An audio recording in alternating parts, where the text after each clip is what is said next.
Hello दोस्तों, vision RS YouTube channel में आप लोगों का स्वागत है और मैं मोहनलाल यादव। अपन बात करेंगे राजस्थान इतिहास की। देखो, पिछले वीडियो में अपन ने बात की थी अजमेर के चौहान वंश की, और अजमेर के चौहान वंश की बात करने से यदि अपन आगे चलें तो आज अपन बात करेंगे रणथंभौर के चौहान वंश की। तो आज का अपना टॉपिक है रणथंभौर का चौहान वंश। देखो, रणथंभौर के चौहान वंश की बात करें तो सबसे पहले अपन बात करेंगे कि इस वंश के संस्थापक कौन थे। यदि इसकी संस्थापक की बात करें तो मैंने आपको पिछले वीडियो में बताया था कि अजमेर के चौहान वंश का अंतिम शासक कौन था। पृथ्वीराज तृतीय था। उसका पुत्र था गोविंदराज चौहान। यह गोविंदराज चौहान अजमेर से कहाँ आ जाता है, रणथंभौर आ जाता है, और इसने 1194 ईस्वी में, तो याद रखना, पृथ्वीराज चौहान जिसको आप पृथ्वीराज तृतीय कहते हो, इस पृथ्वीराज तृतीय का पुत्र कौन था, गोविंदराज चौहान। और गोविंदराज चौहान ने 1194 ईस्वी में किसकी, रणथंभौर के चौहान वंश की नींव रखी। और यही कारण था कि गोविंदराज चौहान को रणथंभौर के चौहान वंश का क्या माना जाता है, संस्थापक माना जाता है। अब गोविंदराज चौहान के बाद में रणथंभौर में कई शासक हुए, लेकिन कुछ शासक नाम मात्र के रहे। जैसे इसके बाद में अगला शासक हुआ वाहलन, पहलादन, वीर नारायण, जयसिंहा, जिसको जेत्र सिंह भी कह सकते हो आप। ये 4 शासक हुए नाम मात्र के, लेकिन इस वंश का सबसे प्रतापी शासक हुआ था हमीरदेव चौहान। तो अपन बात करेंगे हमीरदेव चौहान की, क्योंकि इस वंश का एक ही शासक आपके एग्जाम की दृष्टि से इंपॉर्टेंट माना जाता है। तो केवल यहां तो आपको एक ही लाइन याद रखनी है कि रणथंभौर के चौहान वंश का संस्थापक गोविंदराज चौहान था, जिसने 1194 ईस्वी में क्या किया था, इस वंश की नींव रखी थी। आगे बात करें अपन किसकी, हमीरदेव चौहान की। हमीरदेव चौहान 1282 ईस्वी में यहाँ का शासक बना, 1301 ईस्वी तक यह है रणथंभौर का शासक रहा। देखो, सबसे पहले अपन बात करें हमीरदेव चौहान की जानकारी के स्रोत।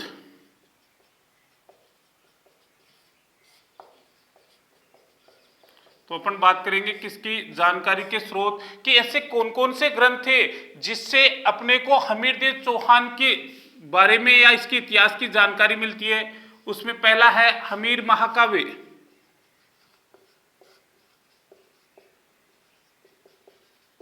नयन चंद्र सूरी,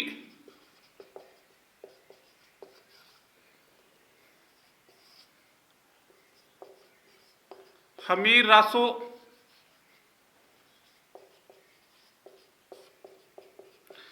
हमीर रासो 2 लेखकों के द्वारा लिखी गई थी। एक का नाम था जोधराज और दूसरे का नाम था सारंगधर।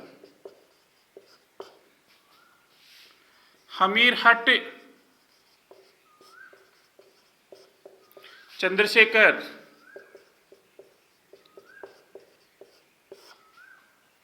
सुरजन चरितर,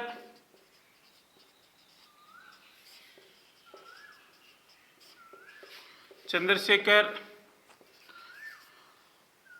हमीरायण, बढ़ाऊ व्यास,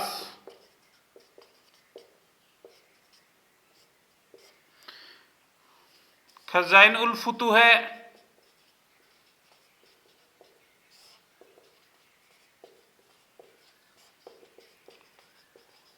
अमीर खुसरो, हमीर मदमर्दन, जयसिंह सूरी। तो ये कुछ ग्रंथ थे जिनसे अपने को हमीरदेव चौहान के इतिहास की जानकारी मिलती है। एक बार दोबारा देखना, हमीर महाकाव्य। हमीर महाकाव्य की बात करें तो यह किसके द्वारा लिखा गया था? नयनचंद्र सूरी के द्वारा। हमीर रासो जोधराज और सारंगधर दो इतिहासकारों के द्वारा लिखा गया था। हमीर हट चंद्रशेखर के द्वारा। सुरजन चरित्र चंद्रशेखर के द्वारा। हमीरायण बढ़ाऊ व्यास के द्वारा। खजाइनुल फुतुह अमीर खुसरो के द्वारा। और हमीर मदमर्दन किसके द्वारा? जयसिंह सूरी के द्वारा। इन्होंने शासक बनते ही क्या किया? दिग्विजय की नीति अपनाई, क्योंकि यह रणथंभौर के चौहान वंश का सबसे प्रतापी शासक था और दिग्विजय की नीति अपनाई। दिग्विजय की नीति में इन्होंने कई शासकों को पराजित किया। पहला इन्होंने क्या किया? धार का राजा था भोज, किस वंश का था? परमार वंश का, उसको पराजित किया। फिर भीमरस का राजा था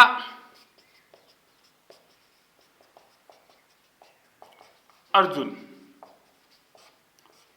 उसको पराजित किया। यानी धार के राजा भोज को पराजित किया, भीमरस के राजा अर्जुन को पराजित किया। इनको पराजित करने के बाद इन्होंने चित्तौड़ पर आक्रमण किया। जब हमीरदेव चौहान ने चित्तौड़ पर आक्रमण किया तो यहां का शासक कौन था? समर सिंह। और समर सिंह को पराजित करने के बाद यहां से इन्होंने चित्तौड़गढ़ से क्या किया था? भू राजस्व कर वसूला था। और भू राजस्व कर को इस समय क्या कहा जाता था? खिराज कहा जाता था। तो दोबारा से देखना कि यह शासक बनते ही इन्होंने दिग्विजय की नीति अपनाई। धार के राजा भोज जो परमार वंश का था उसको पराजित किया। भीमरस के राजा अर्जुन को इसने पराजित किया। और चित्तौड़ के शासक जिसका नाम था समर सिंह, उसको पराजित करके वहां से भू राजस्व कर के रूप में क्या वसूला था? खिराज वसूला था। इनको पराजित करने के बाद इन्होंने एक यज्ञ करवाया, कोटि यज्ञ। हमीरदेव चौहान के द्वारा कौन सा यज्ञ करवाया गया था? कोटि यज्ञ करवाया गया था। और इस यज्ञ का पुरोहित कौन था? विश्वरूपम। तो याद रखना कि कोटि यज्ञ हमीरदेव चौहान के द्वारा करवाया गया था और इसके द्वारा करवाए गए यज्ञ का पुरोहित कौन था? विश्वरूपम था। इसने क्या किया? अपने जीवन काल में कुल 17 युद्ध लड़े थे। हमीरदेव चौहान ने कुल कितने युद्ध लड़े? 17 युद्ध लड़े। और उन 17 में से यह 16 युद्धों में क्या रहा था? विजय रहा था। लेकिन इसका अंतिम जो अभियान या इसका अंतिम संघर्ष था वो दिल्ली का शासक था अलाउद्दीन खिलजी, उसके साथ चला। तो अपन बात करेंगे कि हमीरदेव चौहान का संबंध दिल्ली के साथ कैसा था। तो दिल्ली के साथ कौन कौन से शासकों के साथ इसका संबंध था? तो अपन बात करेंगे हमीरदेव चौहान और दिल्ली सल्तनत। अपन बात कर रहे थे हमीरदेव चौहान का संबंध दिल्ली के साथ। अब देखो यहां पर यहां का शासनकाल हमीरदेव चौहान का 1282 से 1301 ईस्वी था। अब 1282 ईस्वी की बात करें तो 1282 ईस्वी में दिल्ली में गुलाम वंश का शासन था। कौन से वंश का शासन था? गुलाम वंश का शासन था। लेकिन गुलाम वंश का किसी भी शासक के साथ हमीरदेव चौहान का कोई संबंध नहीं था। गुलाम वंश के बाद में क्या हुआ कि 1290 ईस्वी में एक नए वंश की नींव रखी गई। और नया वंश कौन सा था? खिलजी वंश, जो 1290 ईस्वी में स्थापित किया गया और कब तक चला? 1320 ईस्वी तक। तो याद रखना खिलजी वंश 1290 से 1320 ईस्वी। इस वंश का पहला शासक कौन था? जलालुद्दीन खिलजी।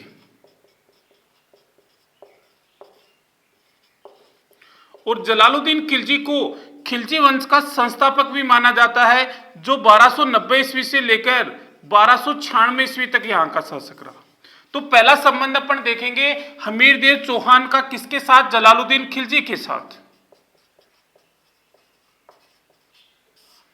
देखो जलालुद्दीन खिलजी के साथ इसका संबंध देखें तो ऐसे कहते हैं कि हमीरदेव चौहान के काल में दिल्ली के सुल्तान जलालुद्दीन खिलजी ने क्या किया था? रणथंभौर पर आक्रमण किया था। और इसने एक बार नहीं 2 बार आक्रमण किया था। तो जलालुद्दीन खिलजी ने जब रणथंभौर पर आक्रमण किया तो इसका पहला आक्रमण था 1291 ईस्वी में झाइन के किले पर। ऐसे कहते हैं कि 1291 ईस्वी में जब जलालुद्दीन खिलजी ने रणथंबोर पर आक्रमण किया तो रणथंबोर पर आक्रमण करके झाइन के किले पर अधिकार कर लिया। कौन से किले पर अधिकार कर लिया? झाइन के किले पर। तो याद रखना, झाइन के किले से एक महत्वपूर्ण क्वेश्चन आता है कि किस किले को रणथंबोर किले की कुंजी कहा जाता है। तो याद रखना, इस किले को यानी झाइन के किले को रणथंबोर किले की क्या कहा जाता है? कुंजी यानी चाबी कहा जाता है। जब इसने झाइन के किले पर अधिकार किया तो 1292 ईस्वी में इसके द्वारा क्या किया गया? रणथंबोर के किले का घेरा डाला गया। यानी जलालुद्दीन खिलजी ने 1292 ईस्वी में रणथंबोर के किले का घेरा डाल दिया, लेकिन घेरा कई दिनों तक पड़ा रहा और जलालुद्दीन खिलजी रणथंबोर के किले को जीत नहीं पाया। क्यों नहीं जीत पाए? इसका भी कई रीजन है। क्योंकि रणथंबोर का किला बख्तरबंद माना जाता है, ये 7 पहाड़ियों से घिरा हुआ किला माना जाता है। तो वह एक अभेद किला था जिसको जलालुद्दीन खिलजी जीतने में असफल रहा। जब यह 1292 ईस्वी में अपना अभियान या अपना घेरा उठाकर दिल्ली जा रहा था तो एक सैनिक था अहमद चप। इस अहमद चप के पूछने पर जलालुद्दीन खिलजी ने रणथंबोर के किले के बारे में कहा था कि मैं ऐसे 10 किलों को मुसलमान के एक बाल के बराबर भी नहीं समझता हूं। यानी मेरे लिए ऐसे 10 किले भी मुसलमान के एक बाल के बराबर महत्व नहीं रखते। इडवीस इसने अपना गुस्सा शांत करके यहां से घेरा उठाकर वापस कहां चला गया? दिल्ली। जब जलालुद्दीन खिलजी दिल्ली गया तो 1296 ईस्वी में इसका एक भतीजा था जिसका नाम था अलाउद्दीन खिलजी।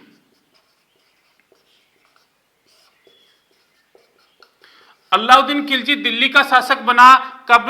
1296 ईस्वी में। कब तक रहा? 1316 ईस्वी तक। अपन बात करेंगे हमीरदेव चौहान और अलाउद्दीन खिलजी कि दोनों के मध्य कैसे संबंध थे। तो हमीरदेव चौहान का संबंध यदि अपन देखें किसके साथ? अलाउद्दीन खिलजी के साथ।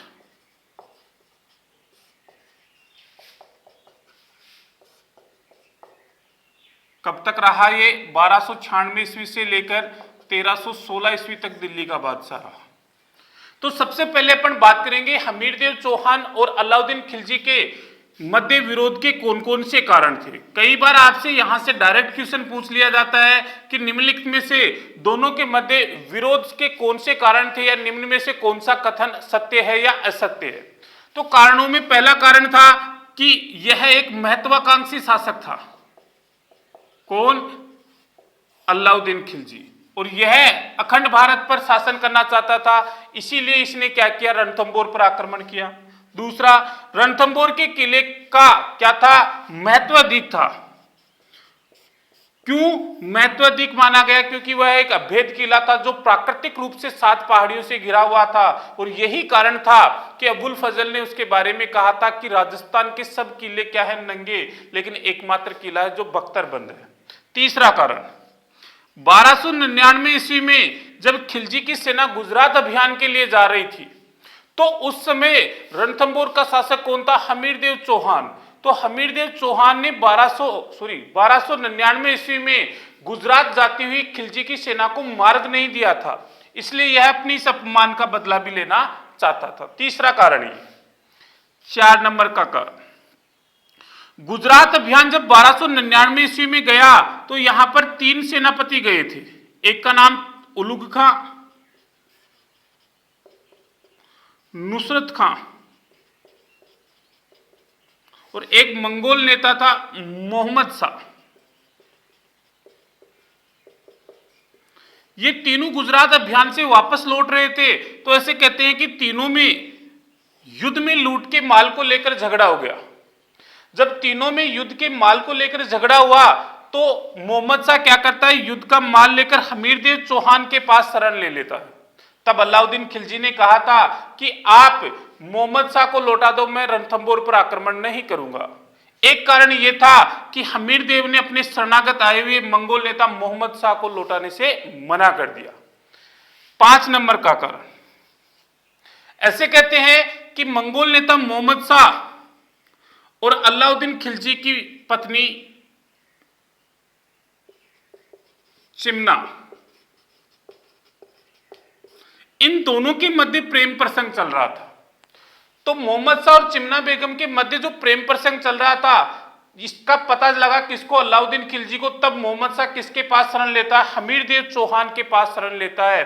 और इस समय भी अलाउद्दीन खिलजी ने हमीर देव चौहान से मोहम्मद शाह को वापस लौटाने की मांग की थी, लेकिन यह हठी स्वभाव का होने के कारण इसने शरणागत आए हुए व्यक्ति को लौटाने से मना कर दिया। इसीलिए हमीर देव चौहान को हठी स्वभाव का शासक माना जाता है। और इस पर एक दोहा बताया गया है, सिंहगमन सतपुरुष वचन,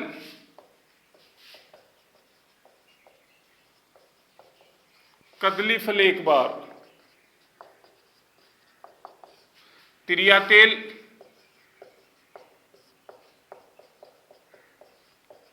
हमीर हट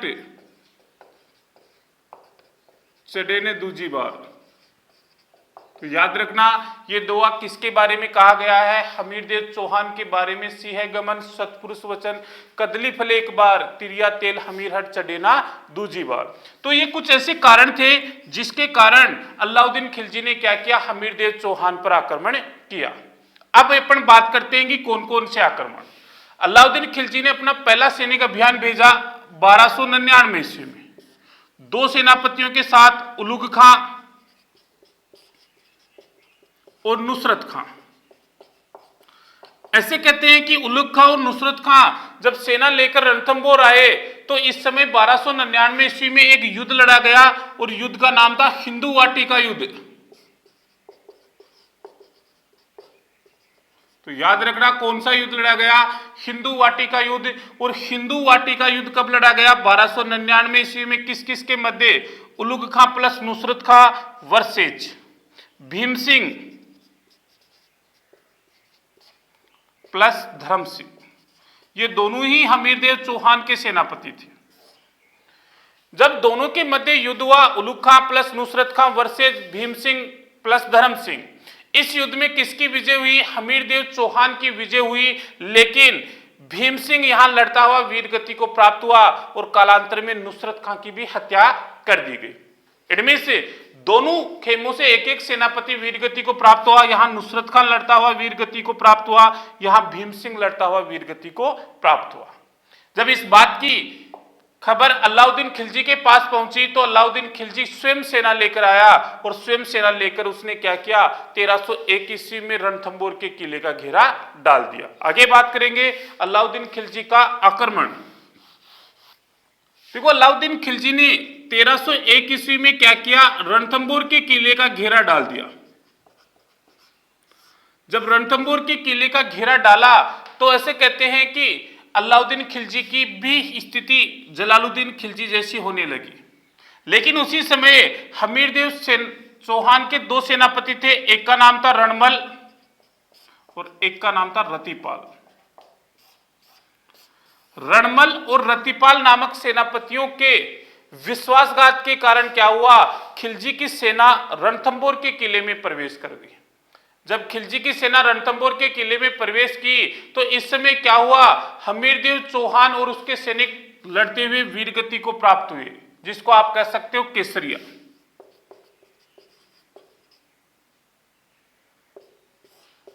लेकिन यहां पर हमीरदेव चौहान की पत्नी थी रंगदेवी।